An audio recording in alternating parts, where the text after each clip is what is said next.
I am so excited. I've been homeless for 552 days, and I'm excited because I never stop believing in myself. I am from an America's Best family, a nuclear family that was married when they had their firstborn son, which is me. Then they had another one. And then they got divorced.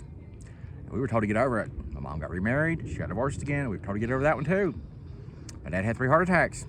Then he had a quadruple open heart bypass surgery, and people said nothing about it. It was a complete recovery. Before that happened, he made me homeless. And, it's just like millennials, we are told to get over things, like at light speed.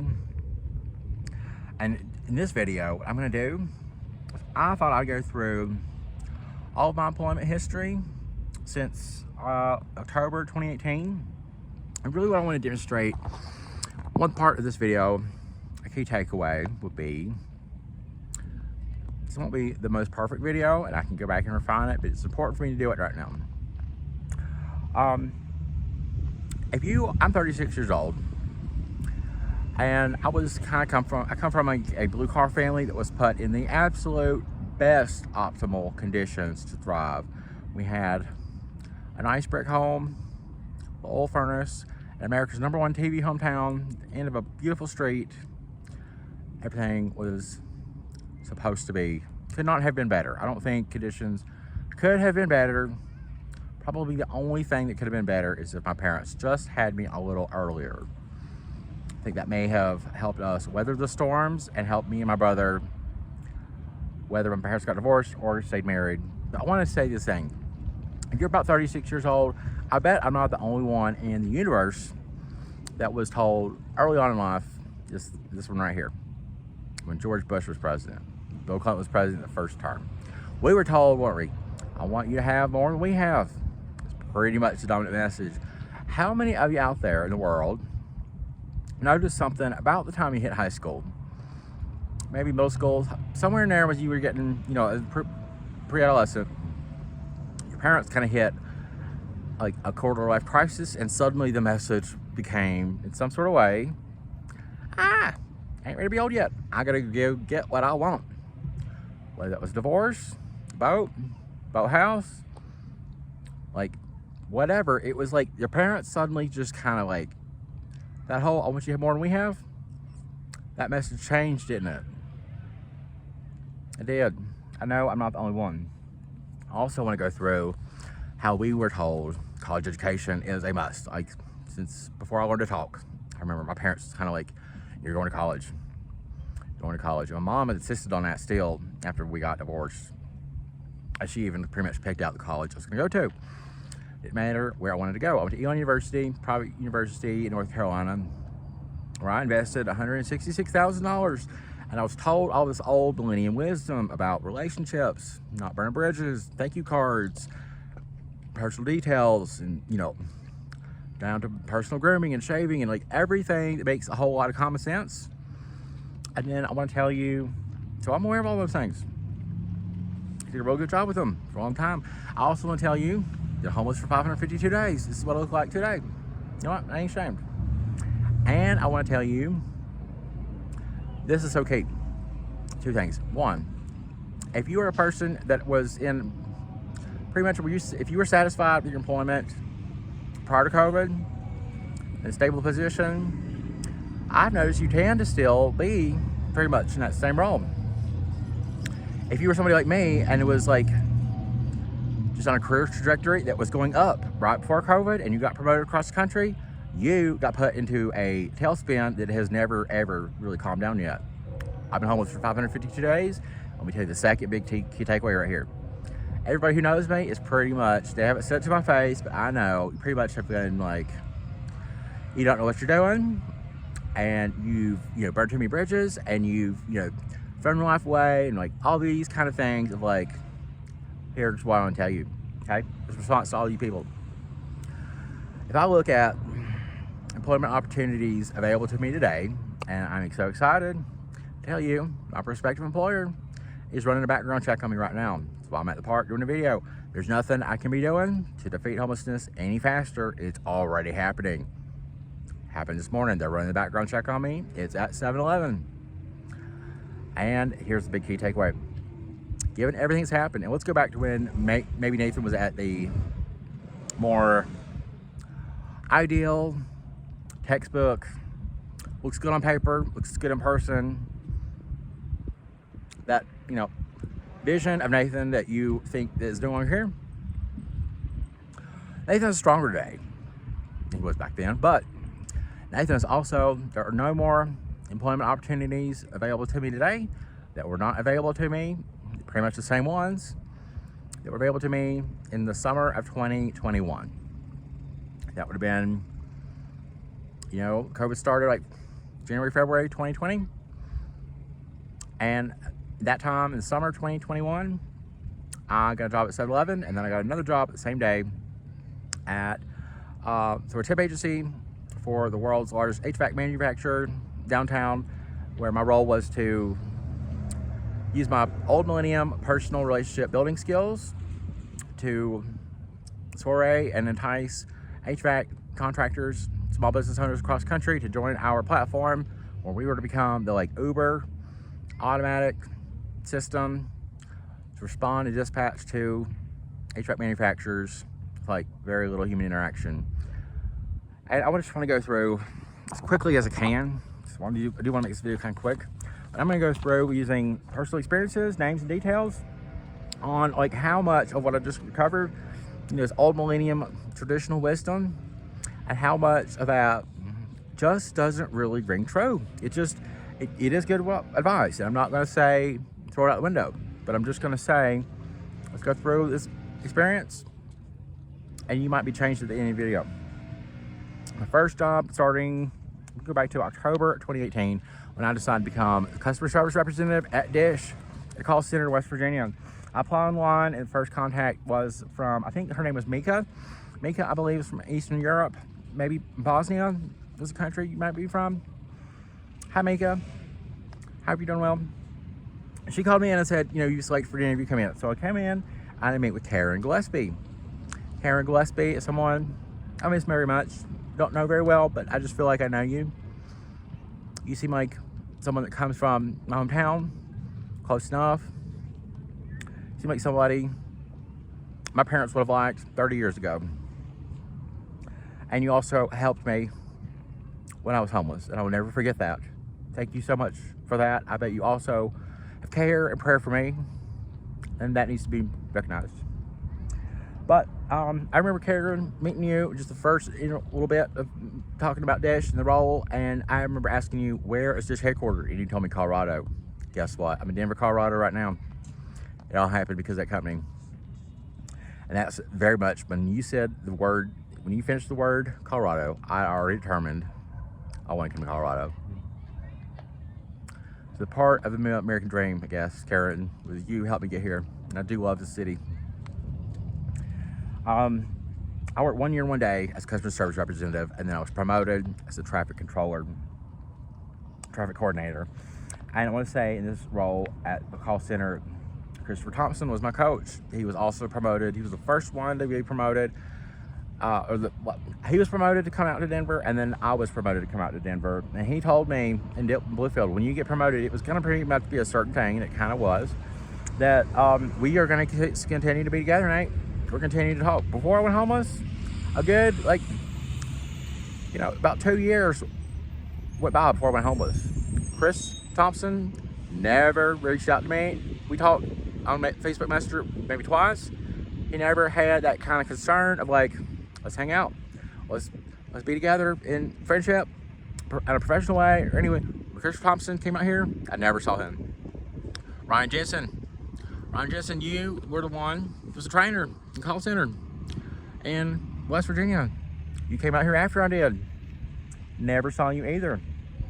Also, there was someone else named Chris that came out from Bluefield. And what you should know, in the Bluefield, West Virginia area, we are kind of like such a small rural area with such a long history with one industry, coal mining, that like us new millennium professionals, we kind of are like, like an alumni group, a small college, or I don't even want to say family, but we are definitely supposed to be more close-knit and, look out for each other when we come to a big old place like Denver.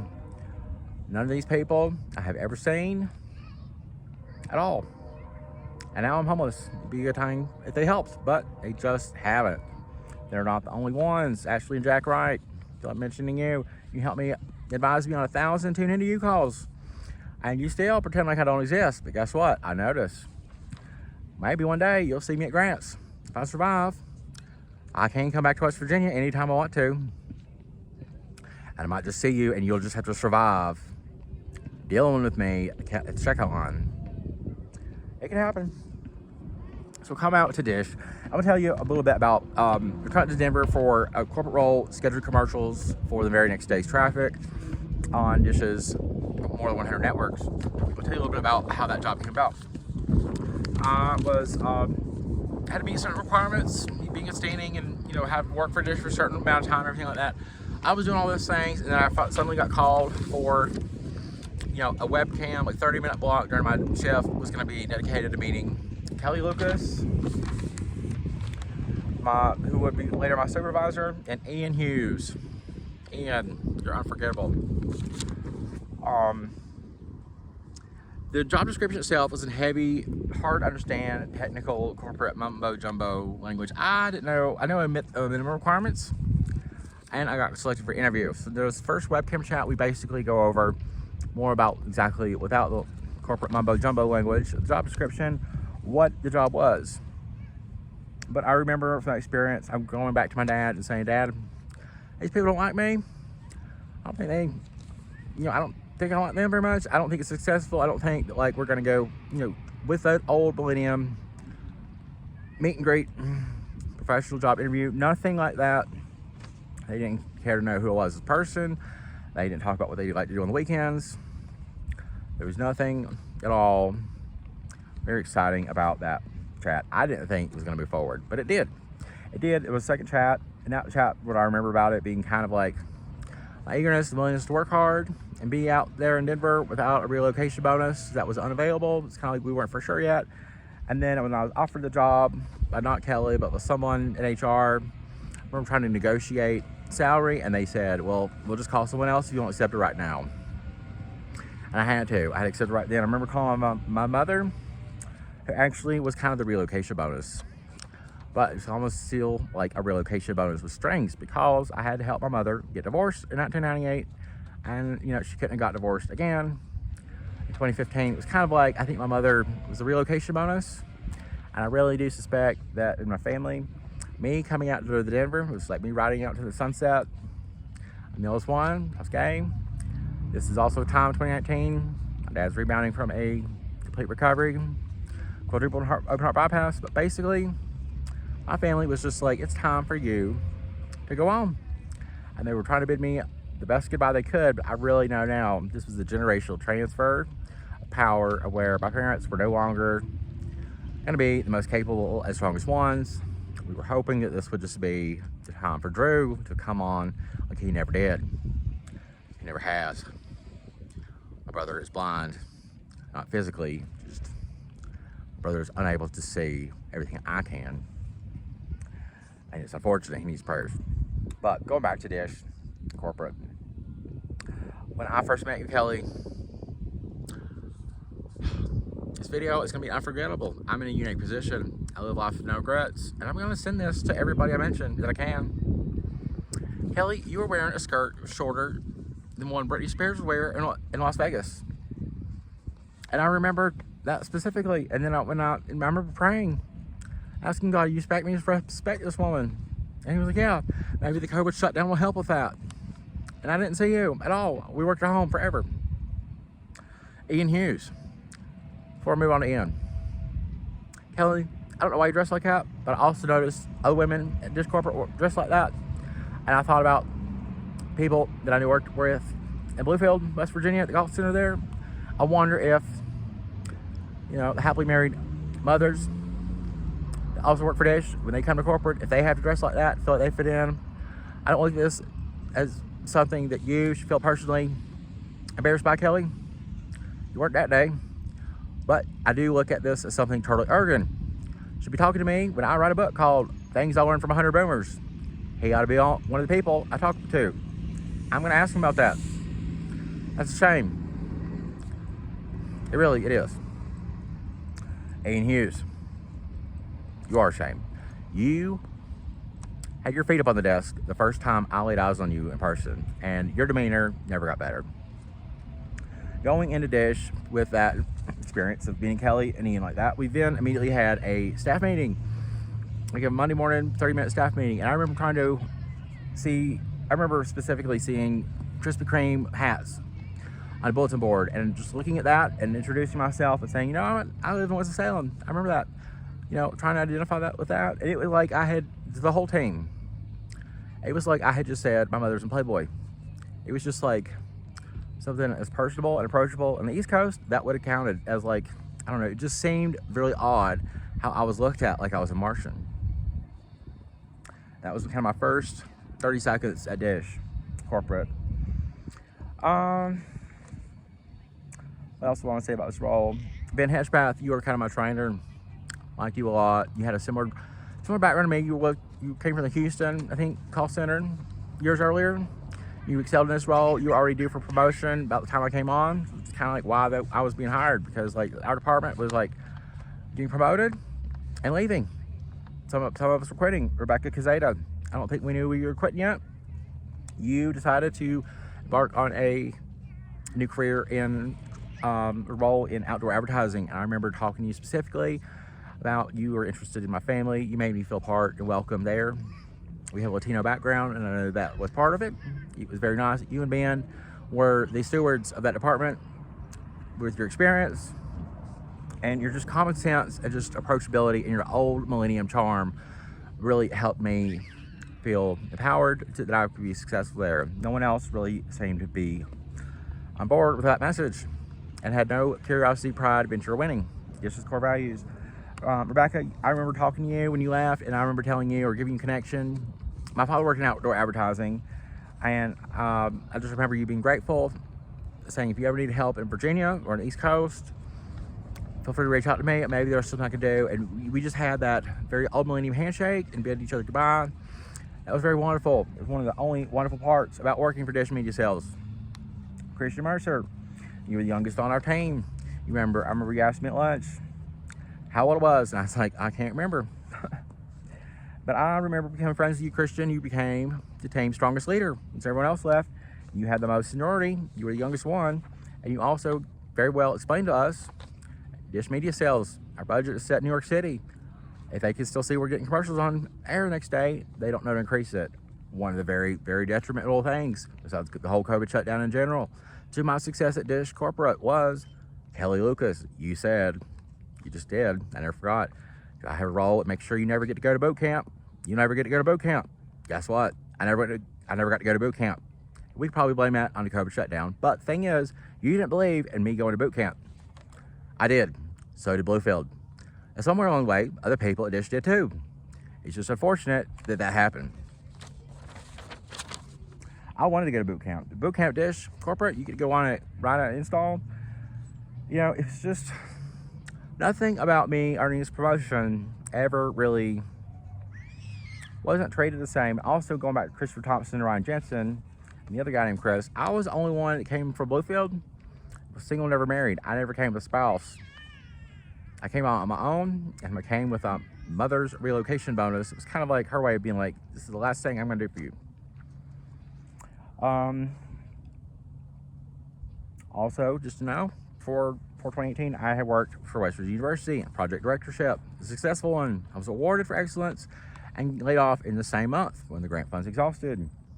Before that, I was #1 in the country.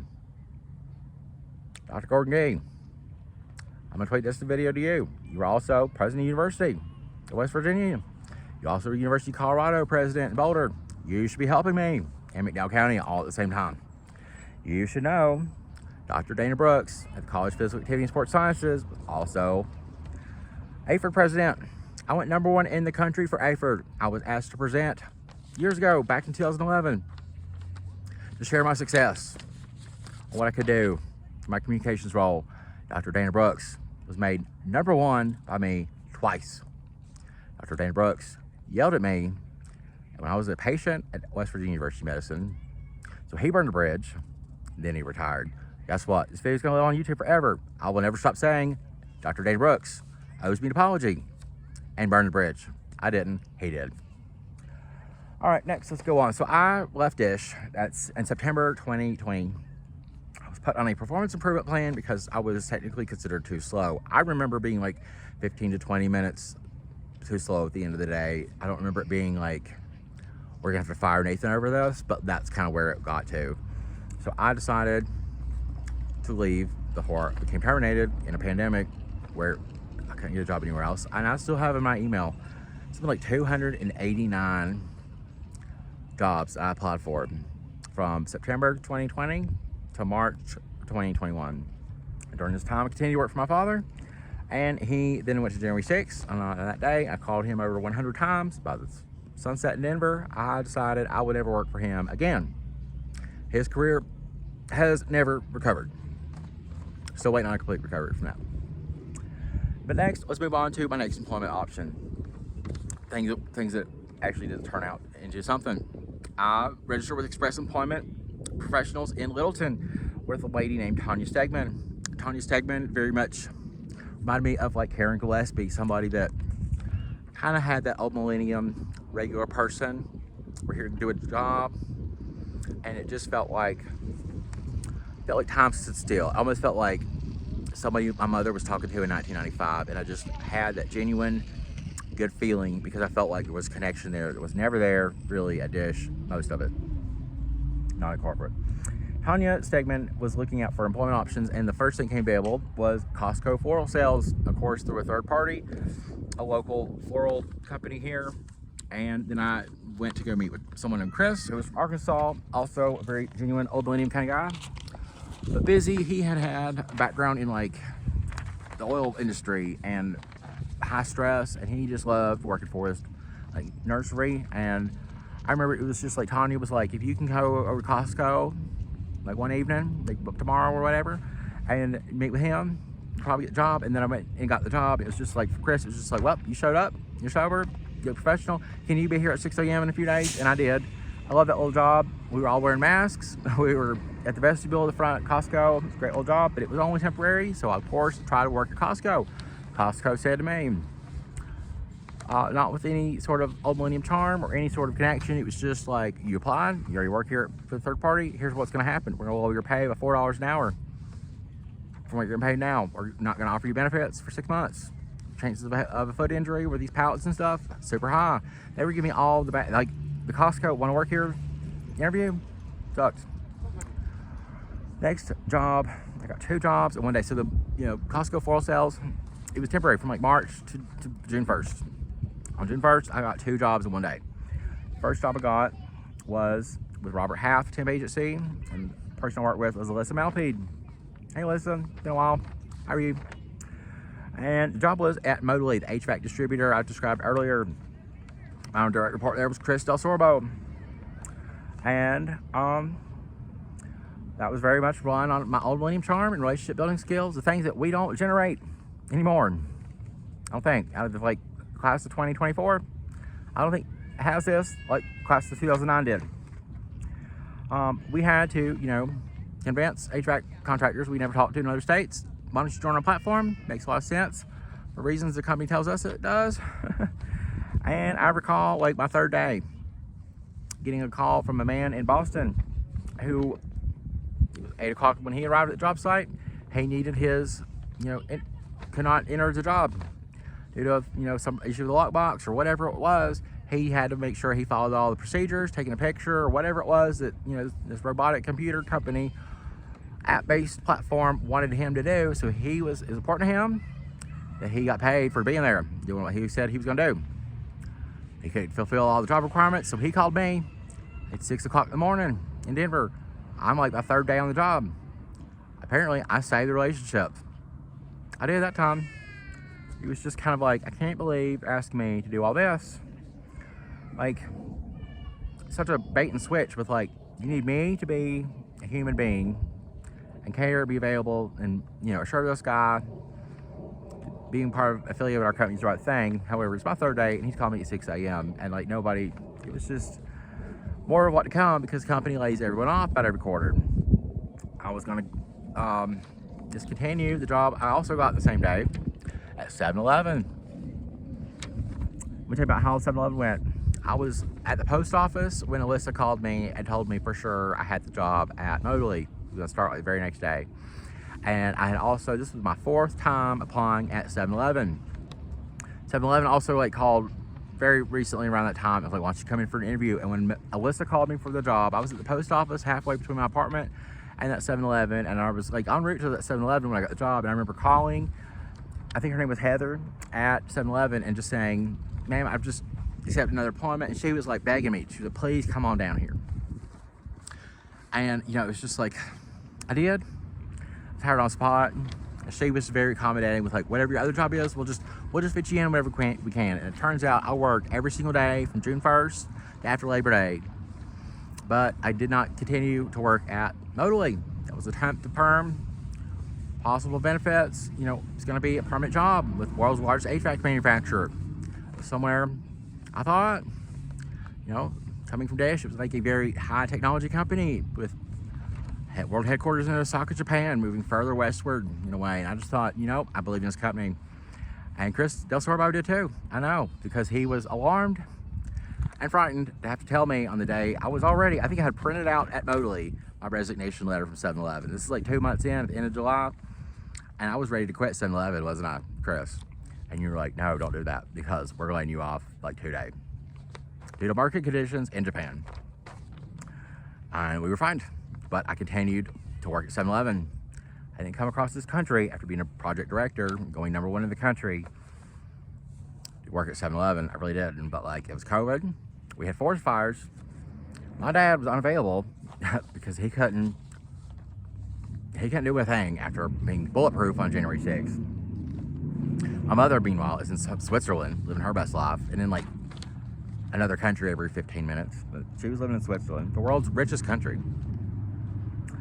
After that, well, her name was Heather, it was Lisa at 7-Eleven, and I loved 7-Eleven over there.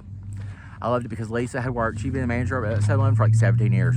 It was a well-greased machine. Lisa was very comfortable being the manager over there. It was a good thing. Guess what happened? Her sister died in Indiana of COVID, and she had, after 17 years, and without much notice, it's like a Monday we heard about this, on Thursday, she had relocated to Indiana to do the right thing,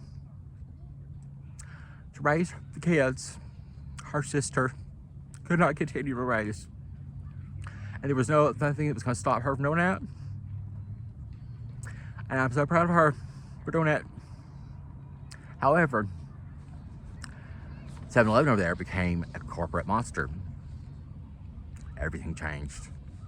So of course, I was already not wanting to have my total employment be relying on 7-Eleven, and I had another opportunity. More pay, more hours, better opportunity with Array Sportswear. This was through Express Employment. Also, this is the first time I get to meet, I think, Austin Grand, who was kind of a associate of Tanya's. Austin was much more of a meat and potatoes kind of guy, just kind of a nuts and bolts, and just, you know, it was what it was. We were cordial, we were polite, we were always talking about, you know, working somewhere. It was just how it was. Array Sportswear, it was an apparel company, and I first started off there. It was like a very short role, and then I also did like a weekend doing inventory at Champ Ford parts dealership, like the parts department. But eventually it all kind of melded into more of a semi-permanent role over at Array Sportswear. It was an apparel company that sells training. My role over there, and I did banknotes, but it was just like, I was gonna clean parts, but I also saw a great opportunity there. I was very happy with the opportunity.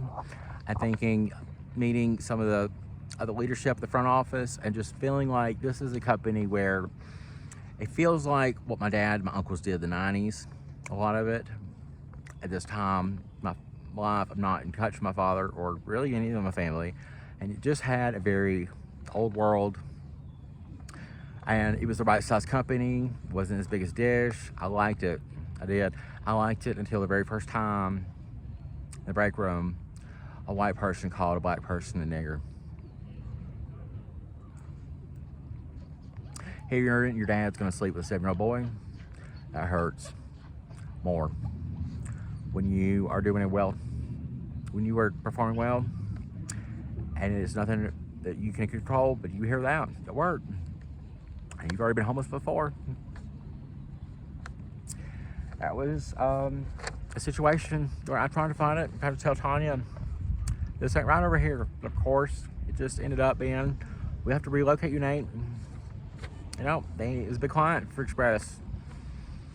And I was worried about, this is in Littleton, well, Inglewood. I was like, CNN already knows how to get here.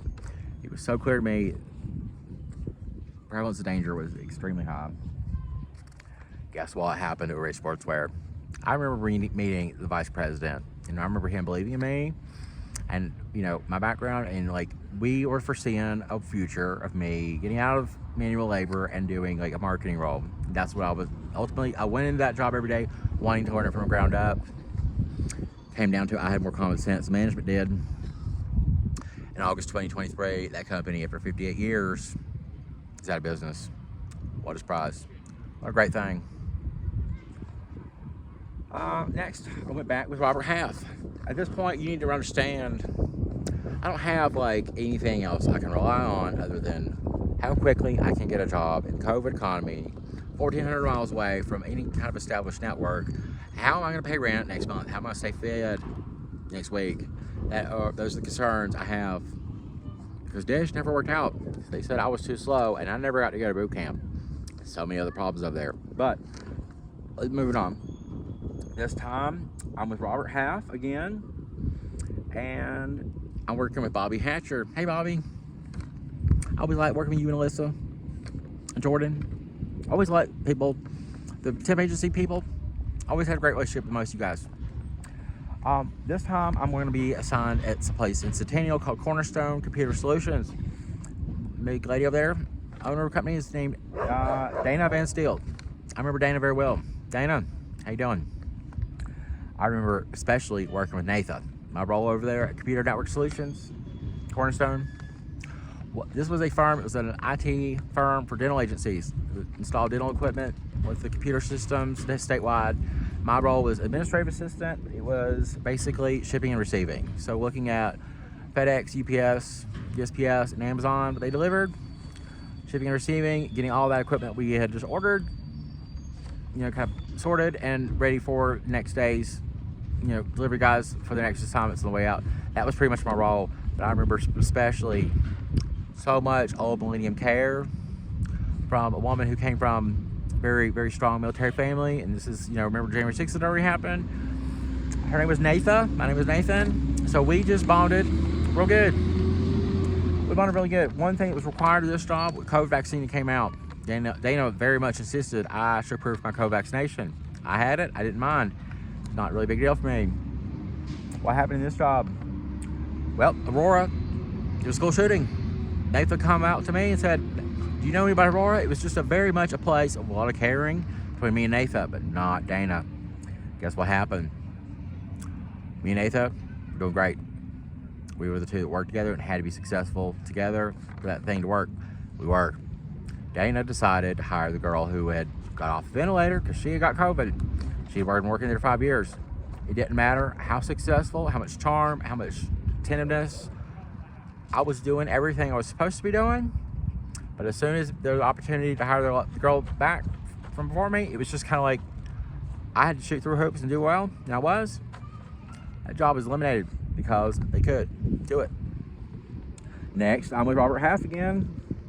I can't remember which one of you helped me, probably maybe Jordan or Bobby, one of the two. I was working with Bono Flooring. Bono Flooring wanted me to enter purchase orders using WAP software, and I was supposed to report to someone named Miranda Sumner. I remember seeing her there, but like she was just someone there.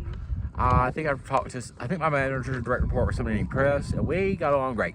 Almost just kind of like me and Nathan did. He was a few years older than me, different person than Nathan, but like he was from Texas, I remember. We had the Southern thing together. Another job where I was rocking and rolling. I was just kind of like, you know, just here as a temp perm, you know, liked Bono Flooring well enough. I was entering POs. It was kind of a repetitive job, but it was just like, you know, at this point, you know, it was a job where I was being successful enough. Things could have improved. However, laid off due to market conditions in Europe, like 3 weeks after I started. Next job, Robert Half again. And I guess this might have been Alyssa. I think you were back. I think you called me at this point. So back with Robert Half Team Agency, and the job is, hey, would you like to go work at Modally again? And I remember saying to you, pretty sure it was you, Alyssa, like almost for sure, yes, I would like to work for Modally again. However, I really only want to work for Amber and Huey at Modally. Amber and Huey is from California. She's also with lots of millennium charm. If she was the one that had a role in interviewing and hiring me, I think she probably would have. She would probably be the person in Denver that I've ever worked with that I think I had the strongest and best relationship with. It's unfortunate, later on in more of the last summer and present day of being homeless, Amber, and I remember asking you, I might need to ride to Fort Lyons. Fort Lyons is a place in Colorado where if you're homeless, you can go. It used to be a prison, then it became a military installation, or one other way around. Now it's just somewhere where you go, and we don't know anything about like cell phone service, mobility, any of the things that you'd want to know. But I remember, Amber, you were telling me when we worked together, nobody's gonna go homeless. I did. Then I remember us talking about maybe I need a ride to Fort Lyons. And what happened next?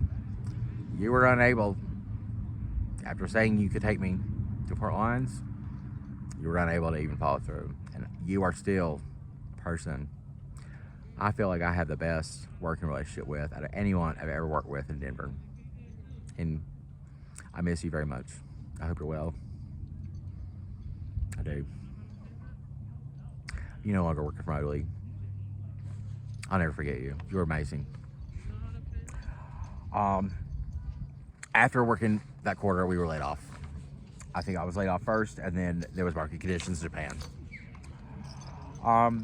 Next job, I'm working with Express Professional Pros in a different office. This is Ian Jones. Ian Jones was an individual that was very suit and tie, very business, and very also just different kind of style than maybe Tanya Stegman over in Littleton, but also very success driven, very win-win oriented, and very professional. And we were ready to rock and roll. So we get into a place called the Fulton Company. Fulton Company is over in Rhino, like in North Denver, and it was like when you buy oranges and those little stringy bags that come in, that's the company that made all kinds of stuff like that. Thanks for like agriculture, like livestock feed bags and things like that. So this job, I was technically office manager. And who do I remember being there? There was a senior vice president there who was kind of like an older guy. The company had some merger acquisition. I think the company originated in Denver, but then it ended up being like,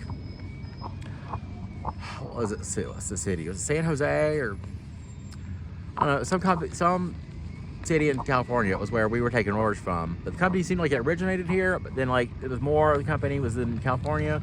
But then there was a senior vice president guy who was seemed like somebody that would have been like my dad's boss. Like he was very like he could have came into my hometown 30 years ago and fit right in, and I liked him because of that. But he was also kind of in this like, I think what it was is this guy like didn't really want to completely quit working yet. He was more like an advisory role, and also was not my direct report, but also was probably the one with the vast majority of experience, and probably someone that I think still wanted to like be successful working. Like it was frustrating because my direct report was Albert Jones.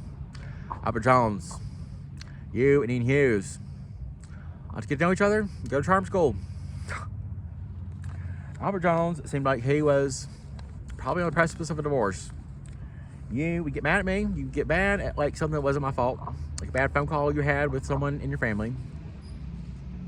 And then you would get mad at me, and then you would like go out and you come back and you bring me a Pepsi. And Dr. Ron Morrow, NC Ayford, back in 2010, you used to play this bullshit too. You used to act just like my mother. You were abusive people, but you're like, we are the people that work for you. Abuse in the workplace is never something that should be tolerated. You guys, Ian, you never did this directly to me, but these two did. Ian, you were just a disappointment in someone that we're supposed to call leader, and you probably still are. So, Albert, you just were like trying to teach me in the role of sales, basically. My job was to answer the phone and follow that request. Office, I mean, it was a 3-man firm, basically a 2-man firm. There might have been some experience learning how to drive forklift, which I actually was excited about. But, you know, Albert, your attitude was the reason I left that job. And I don't regret it. I never did. Albert, you really are a contributor to me being homeless, but there's probably more important things. You're probably breaking hearts. You might end up somewhere like WV Medicine.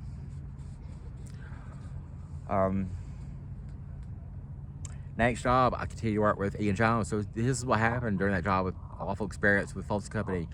Ian Jones and I kept me in close contact, and I let him know step by step, hey, this is not seeming to be somewhere I could be successful long term.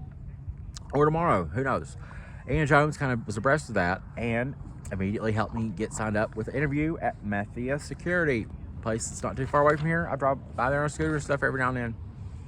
Matthias Security, it was like an old millennium place trying to be competitive, fit in this new world. They were like a security company. It did like, I don't know, alarm systems, things for businesses, and just overall general security equipment needs and things like this. But I was going to be like office manager or some sort of role, maybe with a little bit of marketing sales in there. And what I liked about this company was owned by a U.S. veteran. And I never met him, the owner, but instead I met his mother. It was a small business that had been around, like it's one of the oldest companies in downtown Denver, still in business. And the mother was in her 80s. This was an experience where I remember almost with a lot of nostalgia and a lot of like, there won't be a lot of moments like this anymore. It reminded me of Jack Caffrey and meeting with him and then McDowell County Chamber of Commerce. It was I meeting the old guard. We have so much in our eyes and so much small town America. I knew she knew Denver when Denver was smaller, and it was just a very nice meeting. Guess what happened after that? I never get the job. They decided to go with someone else. I got raped that night. I didn't have the money. So, two things. I did get raped, and I survived it. But before I got raped, I had to walk home because I didn't have the money to get back. The person who raped me was here on a business trip, worked in my hometown. All right. So all this equity I built with Ian Jones, he was a good thing. He moved to Phoenix or Chicago or something. He's just, you know, it was a good relationship, business relationship, but it's no longer here. After that, I continued to work. I went to Express Littleton again, worked with Austin Grand. He helped me get situated in a warehouse off Santa Fe for like a short-term stint of like 6 shifts. Working with like, there was only 2 supervisors. Like me, I was the only person in the warehouse assembling window fabrications that were gonna go on a truck, like metal window fabrications. It was just kind of like, it was like, here's a job since you need a job. It's just kind of how it was. One of the fellas in there was really nice. The other one was using profanity like every other word. Like, it's just, you're gonna end up at WV Medicine too. Hope it works out. Also, what I remember mostly about this job in my personal life, the love of my life, the only person I would have ever married at this time was like, Nate, can you just blow off work and let's hang out? And I had to say no because my mother would have. I hope you watch this video. Hope you remember who you are. I said no and don't regret it. It's the right thing to do. Keep working. Also during this time, I got another great old millennium connection. Matt Johnson. Matt, I know your sister Lizzie better than I knew you at the time. Lizzie and I went to 7th grade. We had track practice together.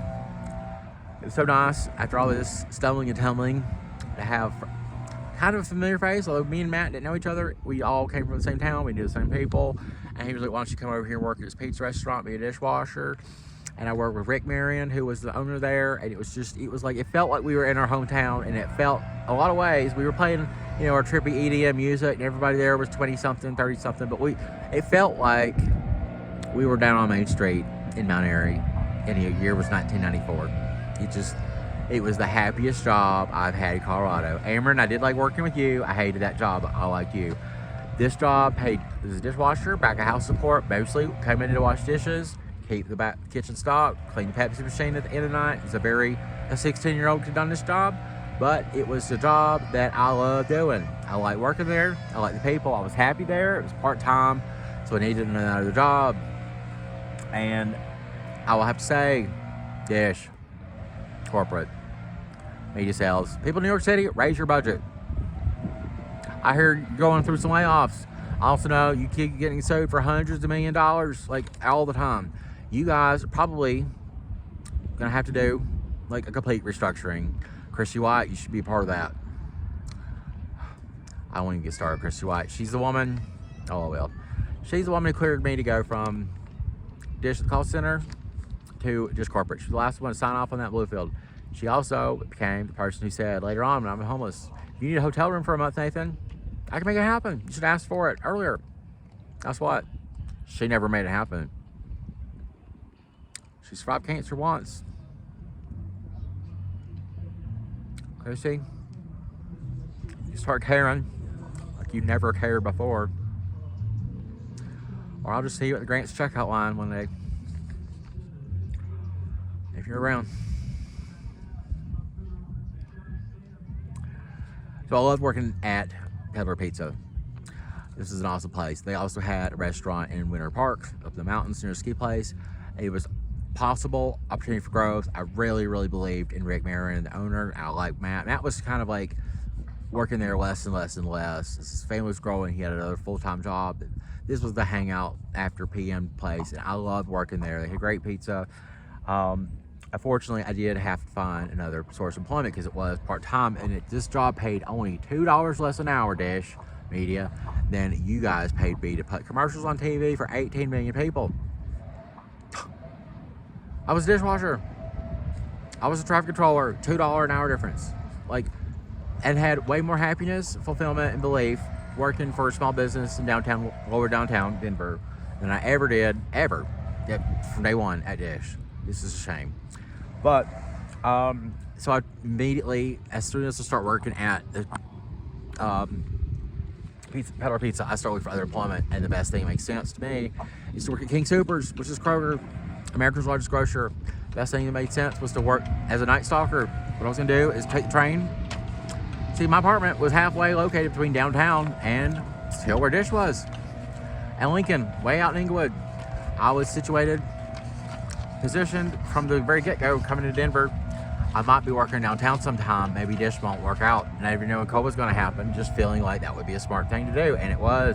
That I was going to have to take the train into downtown in the evening, work evening shift at Peddler Pizza, and hopefully start right away, because there was a now hiring sign and everything. It was the red hot economy of the summer 2022.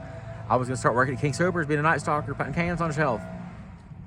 I worked with person that was most essential to know there, Shannon Rika. Hey Shannon. Shannon and I know Mebane, North Carolina. She's from there. She's a U.S. veteran. And Shannon remembers when they put the sheets in 2007, I was working there in college, third shift.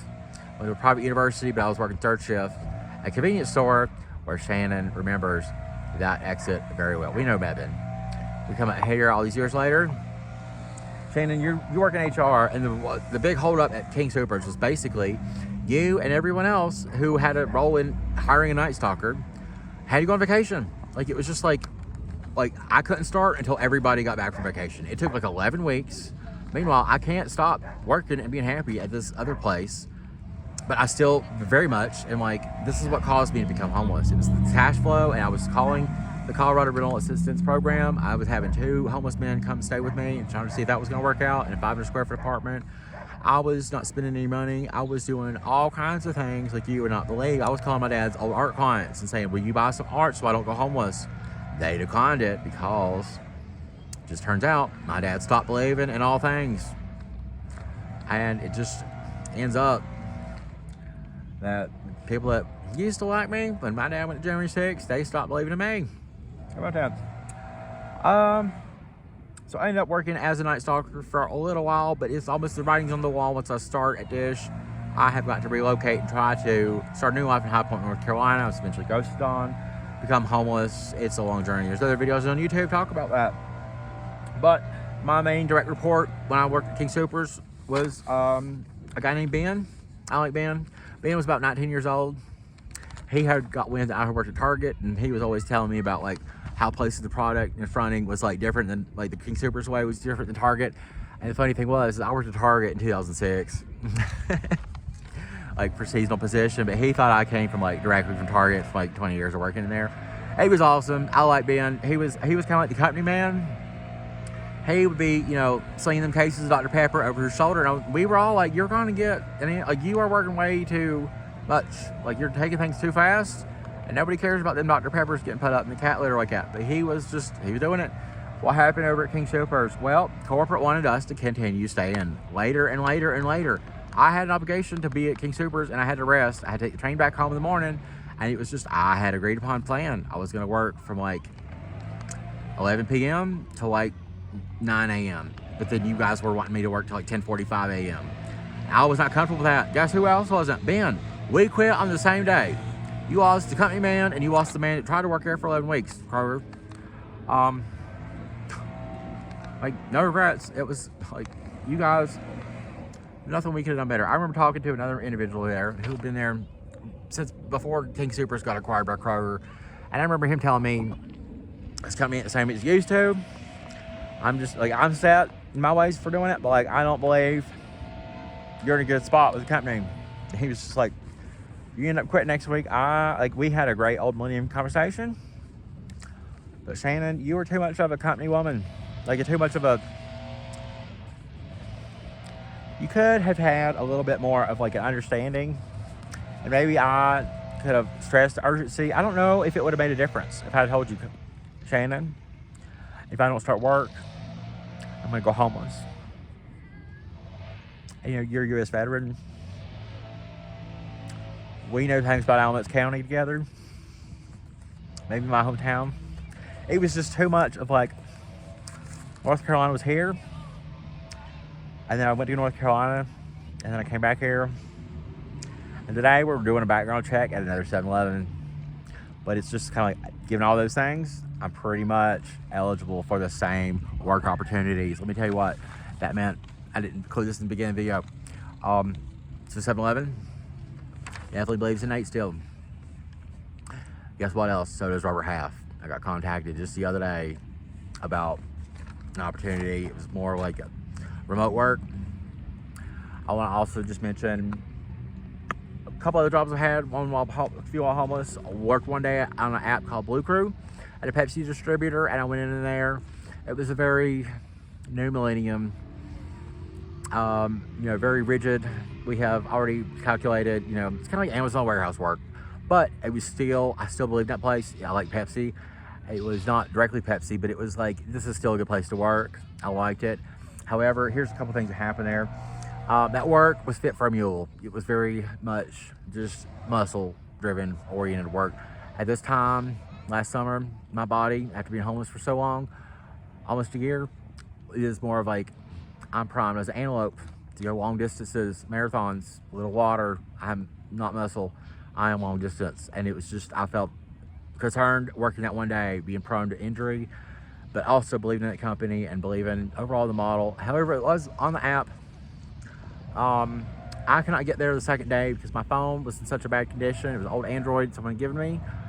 It was raining, the GPS didn't work. I couldn't make it to work, and I already had left that first day. Cameron, after you watch this video, I left that job at 11:30 at night, and I didn't have anywhere to go. Another job I got, gonna mention real briefly, I actually did become successful and getting a full-time job while homeless. He was at a 3-man firm. Guess what? Albert Jones, Dr. Ron Morrow. We're not even talking about Ron Morrow's job. That's one I went #1 in the country for. A 3-man firm is not a good thing for old millennium or new millennium. Ron, you're the first job I got out of college. You told me I only hired you because I'm hot. The same thing happened at my last full-time job. I had to quit because it wasn't someone was sexually harassing me. They were going to be violent. So that's why I quit the job while homeless. My best chance of survival was to walk away from that job. I just want to end this video, almost an hour long, but a good one. And it will be a good one for me to go back and reference and refine and make better, because I plan on getting a top 40 under 40 award for somewhere like Bob Jones University. Why them? Because my parents were doing their very last thing they did before getting divorced was to homeschool me in 5th grade, and we bought our textbooks from Bob Jones University, a very conservative place like Colorado Springs and American Family Radio. I just tend to believe a lot of the same values. It works. It just works. So I won a top 40 under 40 award. I won a top 40 under 40 award from Bob Jones University, and I better hurry because I'm 36. About to turn 37, and I'm gonna be rock solid. I'm gonna turn 37. I want to compare the experience I had like at Dish and all these places that were very like. If you've noticed, the whole core of this video is nothing about me, the professional demeanor, my ability to write thank you notes, anything that was standard, apparently worth $166,000 to learn at Yale University, which never did teach any salary negotiation skills, which is, we had to do a free internship to graduate, but we never got salary negotiation skills.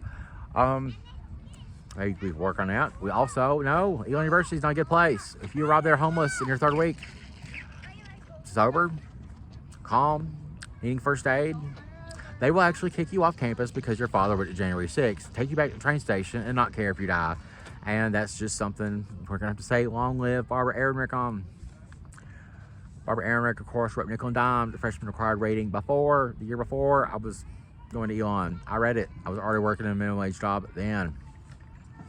She explains in that book, written in the early 2000s, she goes undercover, works 3 minimum wage jobs, explains how impossible it is to be successful. So, if I go work at 7-Eleven here in a minute, I ain't gonna retire from 7-Eleven.